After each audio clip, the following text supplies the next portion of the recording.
Sun astro TV நேயர்களுக்கு இனிய வணக்கங்களும் வாழ்த்துக்களும். நேயர்களே, இந்த நிகழ்ச்சியின் மூலமாக ரிஷப ராசி அல்லது ரிஷப லக்னத்தில் பிறந்தவர்களுடைய வாழ்க்கையும் மன வாழ்க்கையும் எப்படி இருக்கும் என்பதை பற்றி பார்க்கிறோம். பொதுவாக இந்த ரிஷப லக்னத்துக்காரங்க எப்பொழுதுமே ரொம்ப அறிவார்ந்த மக்கள். எந்த கருத்துக்களையும் மிக ஆழமாக மனதில் போட்டு அசை போடக்கூடிய பக்குவம் பெற்றவர்கள். இன்னும் சொல்ல போகிறோம்னா, மிகப்பெரிய விஷயங்கள்லாம் தெரிஞ்சு வச்சுக்கிட்டு எதுவுமே தெரியாத மாதிரி ஒரு சபையில் உட்காந்துருக்கிறதுல நீங்கள் ரொம்ப கெட்டிக்காரங்க. இப்போ நான் சொல்ல போகிற விஷயத்தையெல்லாம் நீங்கள் பார்த்துட்டு வந்தீங்கன்னா, கடைசியில் நான் ஒரு கேரக்டரை இன்ட்ரடியூஸ் பண்ணுவேன். ஆஹா, நம்ம இப்படித்தானா அப்படிங்கிற அளவுக்கு உங்களுக்கு ஒரு ஆச்சரியம், சந்தோஷம் இரண்டும் அதில் பொதிந்திருக்கும். இதில் இந்த ரிஷப லக்னம் ராசியில் பிறந்தவங்க அத்தனை பேர்களுமே பார்த்தீங்கன்னா சுக்கிரனுடைய அம்சம் பெற்றவர்கள். இந்த சுக்கிரனுடைய அம்சம் பெற்றிருக்கிறதுனால உங்களுக்கு எப்பொழுதுமே அடுத்தவர்களுக்கு வழிகாட்டியாக இருக்கக்கூடிய நிர்பந்தங்கள் அங்கங்கு ஏற்பட்டு கொண்டே இருக்கும். நீங்கள் கிராமத்து பிள்ளையாக இருந்தாலும் சரி, பட்டிக்காட்டில் ஏழை வீட்டில் பிறந்தவங்களாக இருந்தாலும் சரி, அப்போ கூட உங்களுடைய சுய சிந்தனைகளில் ஏற்படக்கூடிய கருத்துக்கள் மூலமாக மற்றவர்களுக்கு வழிகாட்டக்கூடிய ஒரு அற்புதங்கள் நிகழக்கூடிய அம்சங்கள் உங்களுக்கு இறைவன் கொடுத்த வரம். இந்த ரிஷப லக்னம் ரிஷபராசிக்காரங்களை பொறுத்தளவு எப்பவுமா பார்த்தீங்கன்னா, நிர்பந்தத்தின் பேரில் சில வேலைகளில் ஈடுபடக்கூடிய கட்டாயங்கள் வரும்.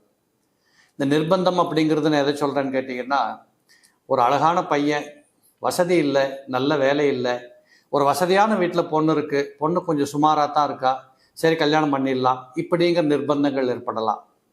அதே போல் பெண்ணுக்கு சொல்லுகிற போது மிக அழகாக பெண்ணாக இருந்தும் கூட ஏதோ ஒரு நிர்பந்தத்தின் காரணமாக தனது குடும்பத்தின் பின்புலத்தின் வீக்னஸ் ஏதாவது இருக்கும், எடுத்து செய்கிறதுக்கு ஆள் இல்லாமல் இருக்கும், எப்படியோ ஏதோ ஒரு பின்புல குறைபாட்டின் காரணமாக நீங்கள் கூட உங்கள் வாழ்க்கையில் உங்களை சமாதானப்படுத்தி கொண்டு வாழ்க்கையை துவங்குகிற அப்படிப்பட்ட அமைப்புகள் கூட சில பேருக்கு வருவது உண்டு. இதை ஒரு பக்கத்தில் பார்க்கிற போது எதையுமே ஏற்றுக்கொள்ள துணிந்திருக்கக்கூடிய, சமாதானம் படுத்திக் கொள்ளக்கூடிய, ஒரு தானாகவே தனக்குள் ஒரு ஆராய்ச்சி பண்ணி இப்படித்தான் வாழ்க்கை இருந்துவிட்டு போகட்டும் என்று ஒத்துக்கொள்ளக்கூடிய மனநிலைகள் பெரும்பாலும் பெற்றிருக்கக்கூடியவர்கள் உங்களுடைய இந்த ரிஷப லக்னம் அண்ட் ரிஷப ராசியில் பிறந்தவங்களா இருப்பீங்க. இதில் இன்னும் சொல்ல போகணும்னா, நான் முதல்ல ஒரு இடத்துல சொன்னேன், அறிவார்ந்த பெருமக்கள்னு சொன்னேன். ஒரு சாதாரணமாக படித்தவர்கள் கூட மிக அரிய பெரிய படித்த மக்களுக்கு மத்தியில் இருக்கக்கூடிய சந்தர்ப்பங்கள் உங்களுக்கு கிடைக்கும். இயல்பாகவே உங்களுக்கு இந்த உலகத்தை அளந்து பார்க்கின்ற அம்சங்கள் அதிகமாக இருக்கும். இயற்கையை கணிக்க தெரியும். இயல்பாகவே வாழ்ந்து காட்டி மற்றவர்களுக்கு உதாரண புருஷர்களாக இருக்கக்கூடிய வாய்ப்புகள் உங்களுக்கு உண்டு. இப்படிப்பட்ட அற்புதமான ஒரு எண்ணங்களையும் அற்புதமான ஒரு படைத்த ரகசியங்களை வைத்து கொண்டு வாழ்கிற தத்துவங்களையும் பெற்றிருக்கக்கூடிய உங்களுக்கு திருமண வாழ்க்கை அப்படிங்கிற போது நான் சொல்கிற மாதிரி லக்னம், நான் சொல்கிற மாதிரியான காலகட்டம், இப்போ தான் உங்களுக்கு கல்யாணம் வரும் அப்படிங்கிறத நான் சொல்கிறேன். அதை நீங்கள் உங்கள் ஜாதகத்தில் கூட எடுத்து வச்சு செக் பண்ணுங்கள். இந்த ரிஷப லக்னம் அல்லது ராசி என்று எடுத்துக்கொண்டு பார்க்கிற போது நீங்கள் திருமணம் செய்து கொள்ளுகிற போது ரிஷப லக்னத்தில் ஒரு பொண்ணு இருந்தால் அல்லது ஒரு பையன் இருந்தால் கல்யாணம் பண்ணலாம். மேச லக்னத்திலும் மிதுன லக்னத்திலும் ஒரு பெண் ஒரு மாப்பிள்ளை இருவரும் சேர்ந்து திருமணம் செய்து கொள்ளலாம். விருட்சகம் தனுசு என்று சொல்லக்கூடிய இடங்களில் லக்னங்கள் அமைந்திருந்து அந்த ஜாதகங்கள் வரனாக வருகின்ற போது அதையும் நீங்கள் நம்பர் 1 லிஸ்ட்டில் வச்சு செக் பண்ணி கல்யாணம் பண்ணிக்கலாம். இப்படித்தான் அமையும் என்று சொல்லக்கூடிய ஒரு கட்டுத்திட்டங்கள் இதில் உண்டு. பெரும்பாலானவர்களுக்கு இப்படிப்பட்ட திருமணங்கள் நடக்கும்.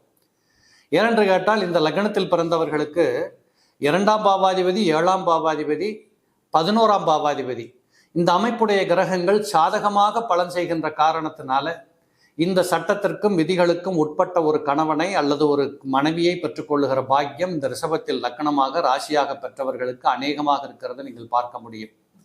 இதில் நட்சத்திரங்களை கூட நீங்கள் இப்போ நிறைய பேர் பொருத்தம் பார்க்கறதுக்காக நிறைய ஜாதகங்கள் எடுத்துகிட்டு போயிட்டு கட்டுக்கட்டாக கொண்டு போய் கொடுத்து, அது இது சரியில்லை அது சரியில்லை, பார்த்தா நான் 10 கொண்டு போனேன் சார், 1 தான் தேறிச்சு அப்படின்னு எடுத்துகிட்டு வாரீங்க. ஸோ இதற்கு கூட உங்களுக்கு இந்த செய்திகள் ஒரு துணையாக இருக்கிற பட்சம் இருக்கும்னு நினச்சி சொல்கிறேன். இந்த ரிஷப லக்னத்தில் பிறந்தவர்களுக்கு எந்த நட்சத்திரத்தில் நீங்கள் பிறந்திருந்தாலும் சரி, உங்களுடைய சுக்கிரனுடைய நட்சத்திரத்தில் நீங்கள் மாப்பிள்ளை எடுத்தீங்க, ஒரு பொண்ணு எடுத்தீங்கன்னா சிறப்பாக இருக்கும். பரணி, பூரம், பூராடம், கேட்டை, இந்த மாதிரி கேட்டை, ஆயில்யம், ரேவதி இதெல்லாம் உங்களுக்கு ஒத்து வரக்கூடியது. மிருகசீரிடம், சித்திரை, அவிட்டம் இதில் இருந்தாலும் நீங்கள் பார்க்கலாம். குரு பகவானுடைய நட்சத்திரமாக இருக்கக்கூடிய புனர்பூசம், பூரட்டாதி, விசாகம் இப்படிப்பட்ட நட்சத்திரங்கள் இவைகளெல்லாம் நீங்கள் முதல் தரமான நட்சத்திரங்களாக எடுத்துக்கொண்டு இப்படிப்பட்ட நட்சத்திரங்கள் இப்படிப்பட்ட லக்கணங்கள் இருக்கக்கூடிய ஒரு அமைப்போடு நீங்கள் மன வாழ்க்கைக்கு தயாராக தேடுகிற போது உங்களுக்கு அற்புதமாக கனகச்சிதமாக நீண்ட நாள் வாழுவதற்கு வாழையடி வாழை என்று போற்றுவதற்கு தேவைப்படுகின்ற மனையாள் அம்சம் என்று சொல்லக்கூடியது கணவனாக வரக்கூடியவர் மிக அருமையாக பொருத்தமுடையவராக அமைவது உண்டு. ஜாதகத்தை பொறுத்தளவு எல்லாமே விதி. 1-1-2ங்கிறது நமக்கு தெரிஞ்ச மாதிரி ஜாதகத்தில் சில காம்பினேஷன் என்பது ஒரு விதி.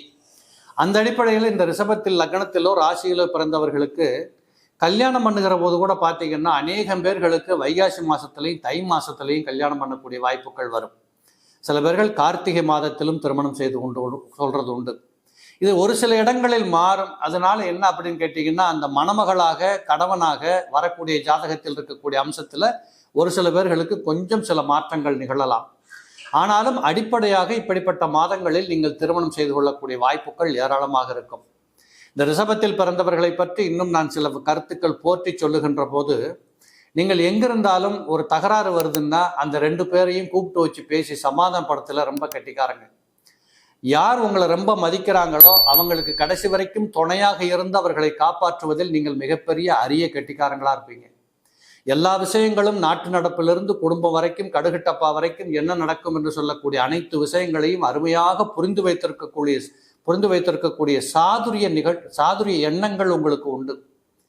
பரம்பொருளாக இருந்தாலும் நீங்கள் பக்கத்தில் இருந்து பேசுகிற அளவிற்கு உங்களுக்கு அந்த சாதுரிய சாணக்கியத்தனம் வந்து சேரும். எல்லோரும் உங்களை விரும்புகின்ற மதிக்கின்ற இடங்களில் வாழ்க்கையை தக்க வைத்துக் கொள்ளக்கூடிய வாழ்க்கையெல்லாம் உங்களுக்கு சிறப்பாக இருக்கிறத பார்க்க முடியும்.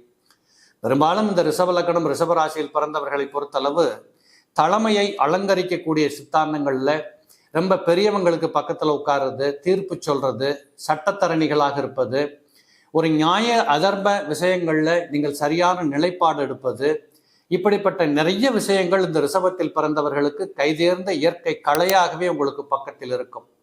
எப்பொழுதுமே நான் ஒரு சொல்லுவேன், நேயர்களை புரிந்து கொள்ளுங்கள். படிப்பு என்பது வேறு, அருமையாக இயற்கையாக தங்களோடு இரத்தத்தில் இணைந்து வந்திருக்கக்கூடிய குணாதிசயங்கள், கெட்டிக்காரத்தனங்கள் இதெல்லாம் வேறு. கல்வி என்பது கற்ற பின்பு வரக்கூடியது. நான் சொல்லுவது பிறப்பிலே உங்களோடு ஒட்டி கொண்டு வரக்கூடியது. அப்படிப்பட்ட பிறப்போடு ஒட்டி கொண்டு வரக்கூடிய மிகப்பெரிய நல்ல செய்திகளை எல்லாம் இந்த ரிஷபத்தில் பிறந்தவர்கள் அழகாக நீங்கள் உங்கள் பக்கத்தில் வைத்துக் கொண்டு வாழ பிறந்தவர்கள். அழகு லட்சணம் உடையவர்கள்னு கூட சொல்லலாம். ரிஷபத்தில் பிறந்தவங்க பார்த்தீங்கன்னா முகக்கலையாக இருப்பாங்க, மேக்கப் போடாமலே நல்லா இருப்பாங்க பெண்கள். ரிஷபத்தில் பிறந்தவங்களுக்கு கொஞ்சம் மூக்கு ஷார்ப்பாக இருக்கிறத நீங்கள் பார்க்கலாம். சில பேர்களுக்கு இஎன்டி ப்ராப்ளம் வரக்கூடிய வாய்ப்புகள் இருக்குது. பெரியவர்களின் கருத்துக்களோடு ஒத்து போகக்கூடியவர்கள், தனக்கு முந்தி பிறந்தவர்கள் பிந்தி பிறந்தவர்கள் ஆணையிட்டால் அதை ஏற்கக்கூடியவர்கள், ஆனாலும் அதற்கு பிற்பாடு அவர்களுக்கு அறிவுரை சொல்லி தன் பக்கம் ஈர்த்து கொள்ளக்கூடியவர்கள்.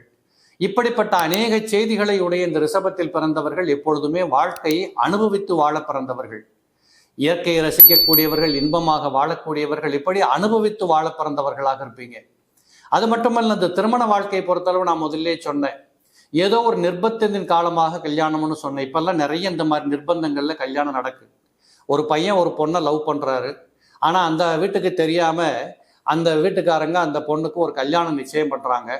இந்த பொண்ணு அவங்ககிட்ட ஃபோன் பண்ணி சொல்றா, இந்த மாதிரி எங்க வீட்டில் மாப்பிள்ளை பார்க்குறாங்க, இது சரியா வராது, நீ என்னை கூட்டிட்டு போன்னு சொல்றாங்க.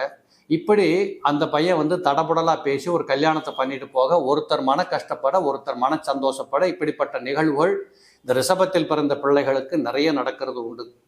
இதெல்லாம் எதை சார்ந்து வருதுன்னு பார்த்தீங்கன்னா, நான் முதல்ல உங்ககிட்ட ஒரு ட்விஸ்ட் வச்சேன். இப்படிப்பட்ட ஒரு கேரக்டரா நாம அப்படின்னு ஆச்சரியப்படுவீங்கன்னு சொல்லி உங்களுக்கு சொல்லியிருந்தேன். இந்த ரிஷபத்தில் பிறந்ததுல பார்த்தீங்கன்னா, மகாபாரத கதையை கவனிச்சா தெரியும், கிருஷ்ண பரமாத்மா ரிஷபத்தில் பிறந்தவர்.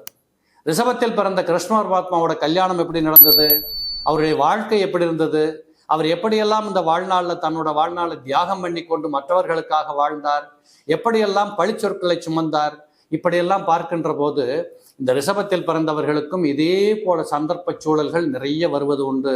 அது அந்த காலம் இது இந்த காலம் என்று சொல்ல தேவையில்லை.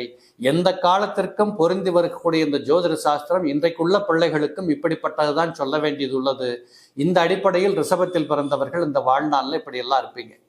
இப்போ இந்த ரிஷப லக்னத்தில் பிறந்தவர்களுக்கு லக்கணத்திலேயே சுக்கிரன் இருந்ததுன்னு வச்சுக்கோங்களேன், உண்மையாகவே நீங்கள் உலகம் போற்ற பிறந்திருக்கக்கூடிய ஒரு பிள்ளை, மிக சிறப்பாக வாழ பிறந்தவர்.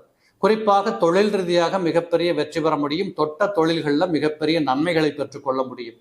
இந்த ரிஷபத்தில் சுக்கிரன் அமர்கின்ற போது லக்னாதிபதியே லக்னத்தில் அமர்ந்த காரணத்தால் கேந்திர கோணந்தண்ணில் கீர்த்தியாய் லக்னாதிபன் சார்ந்திட சுபகிரகங்கள் தானுமே வந்து கூட ஆய்ந்தும் ஓரைநாதன் பாவியாய் பலவானாயில் மண்ணில் வீரனாகி மன்னருக்கு சரி நிகர் என்று சொல்லுகின்ற வார்த்தைக்கு பொருந்துகிற வாழ்வாதாரத்தை நீங்கள் பெற்றுக்கொள்ள முடியும். வீட்டில் தளப்பிள்ளையாக பிறக்கிறது, குடும்ப சுமைகளை சுமப்பது, கடைசியாக பிறந்தாலும் பொறுப்புள்ள பிள்ளையாக குடும்ப செய்திகளை சுமந்து செல்வது, குடும்பத்திற்காக அரும்பணி ஆற்றுவது, இப்படிப்பட்ட அனைத்தையும் ஒரு விளையாட்டு வீரனைப் போல நீங்கள் சுமக்கின்ற காரணத்தால் மன்னருக்கு சமமான வாழ்க்கை என்றால் மற்றவர்கள் பார்த்து புகழும்படியான வாழ்க்கை அம்சங்கள்லாம் உங்களுக்கு உண்டு. இதே சுக்கிரன் லக்னத்துக்கு 2ஆம் இடத்தில் இருந்திருந்தால் ரிஷபராசி ரிஷப லக்னத்துக்காரங்களுக்கு இந்த 2ல் சுக்கிரன் போகிற போது சில நேரங்களில் பொருளாதாரத்தில் சில சிக்கல்கள் வருவது உண்டு.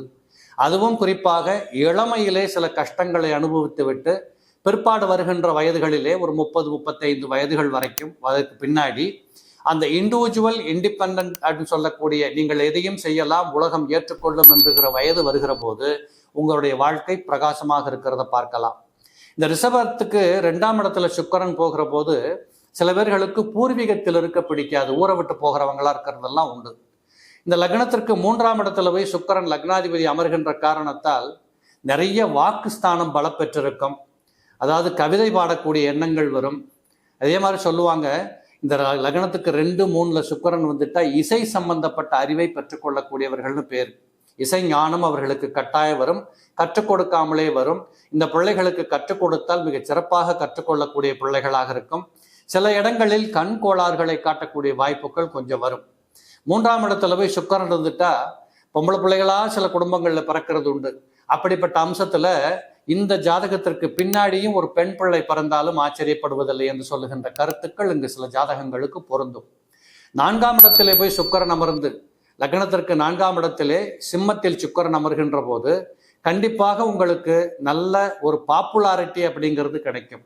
அரசாங்க பதவிகளில், அதிகாரமிக்க இடங்களில், கையெழுத்து போடுற இடங்கள்ல, பச்சைமையில கையெழுத்து போடுற இடங்கள்ல இப்படிப்பட்ட புகழ், கௌரவம், சுகவிருத்திகளை பெற்றுக்கொள்ளக்கூடிய, வாகனங்களை வைத்து சம்பாதிக்கின்ற நிலவரத்துல இப்படி எக்கச்சக்கமான நன்மைகளை பெற்றுக்கொள்ளக்கூடிய வாய்ப்புகள் இந்த ரிஷபத்துக்கு 4ஆம் இடத்துல போய் சுக்கிரன் அமர்கின்ற போது கிடைக்கும்.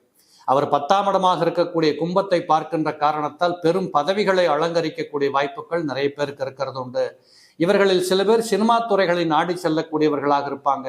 வெளிச்சத்தில் வாழுகின்ற வாழ்க்கையை விரும்பக்கூடியவர்கள், அந்நிய நாடுகளுக்கு சென்று குழுக்குழுன்னு வாழக்கூடிய இடங்கள்ல இருந்து வாழுகின்ற பிரதேசங்களை தேடி செல்லக்கூடியவர்களாக இருப்பாங்க. மலை பிரதேசங்களில் வாழக்கூடியவங்களாகவும் இருப்பாங்க. இந்த ரிஷபத்துக்கு 5ஆம் இடத்திலே கன்னியிலே சுக்கிரன் அமர்கின்ற காரணத்தால் அவர் நீச்சம் பெற்று போகிறார். நீச்சம் என்று சொன்னவுடன் எல்லாம் போச்சுன்னு நினைச்சிடக்கூடாது. அவர் அந்த நீச்சஸ்தானத்திலிருந்து விடுபடுவதற்காக நகருகின்ற போது லக்னத்திற்கு 6ஆம் இடம் என்று சொல்லக்கூடிய துலாத்தை தொடுகின்ற காரணத்தால் இந்த ரிஷபலத்துக்கு 5ல் சுக்கிரன் போகிறது நல்லதுகளே செய்யும். மகாலட்சுமி யோகத்தை ஏற்படுத்தி கொடுக்கும். 6ஆம் இடத்திற்கு சுக்கிரன் வருகிற போது நிறைவான உழைப்பாற்றல் பெருகும், எனர்ஜியா வாழக்கூடியவங்களாக இருப்பீங்க. 7ஆம் இடத்திற்கு சுக்கிரன் வருகின்ற போது விருட்சகத்தில் அமர்ந்த காரணத்தால் கண்டிப்பாக மனைவி அழகுடையவளாக இருப்பாள், அம்சமான குடும்பத்தில் பிறந்திருப்பாள். நிச்சயமாக கொஞ்சம் பண வசதி உடைய பிள்ளையை திருமணம் செய்கின்ற வாய்ப்புகள் இவர்களுக்கு கிடைக்கும். 8ஆம் இடத்திற்கு குரு வீட்டில் போய் சுக்கிரன் அமர்கிற போது தலைமை பீடத்தை ஏற்றுக்கொள்ளக்கூடிய அந்த புகழ் கௌரவத்தை தேடி வாழ்க்கை அமையும்.